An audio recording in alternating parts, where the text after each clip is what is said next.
జనవరి 30 మొన్న జనవరి 30న ఢిల్లీలో 2 రాష్ట్రాల ఇరిగేషన్ ఉన్నత అధికారులతో కూడిన కమిటీ సమావేశం జరిగింది.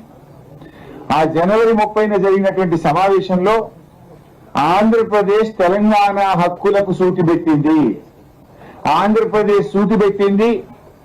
తెలంగాణ నుంచి హాజరైన అధికారులు డూడు బస్వన్నల్లాగా తల ఊపిండ్రు.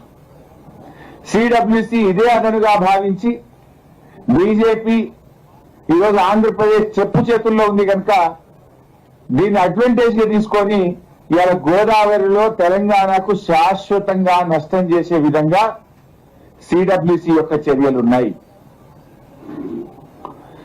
ఏం చెప్పింది సిడబ్ల్యూసి? గోదావరిలో ఏ రాష్ట్రానికి కూడా బచావ్ ట్రిబ్యునల్ అసలు నీటి కేటాయింపులే చేయలేదట. ఒక వాటా విషయంలోనే కాదు, ఆంధ్రప్రదేశ్ చాలా అడ్డగోలుగా మాట్లాడింది. దాన్న ప్లీజ్ రండి. ఆంధ్రప్రదేశ్ చాలా అడ్డగోలుగా మాట్లాడింది. నేను ఉత్తగా మాట్లాడలేను. This is the minutes of the meeting.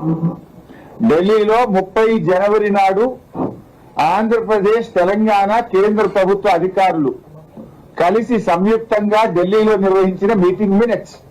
ఇది ఎప్పుడు వచ్చింది మినిట్స్ అంటే మన చేతికి 12 ఫిబ్రవరి 2026 నాడు వచ్చింది. జనవరి 30 నాడు మీటింగ్ అయింది. 12 ఫిబ్రవరి నాడు మన రాష్ట్రానికి మినిట్స్ వచ్చినాయి. ఇవాళ ఏంటిది? మార్చి 16. అంటే దాదాపు నెల మీద 4 రోజులైంది మినిట్స్ వచ్చి.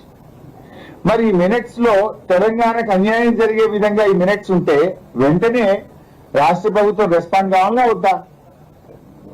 అంటే ఇది కుంభకర్ణులాగా నిద్రపోతున్నారా? గాడిద పళ్ళు తోముతున్నారా? గోదావరి జలాలకు తెలంగాణకు తీవ్ర అన్యాయం చేసే విధంగా ఈ మినిట్స్ వచ్చినాయి.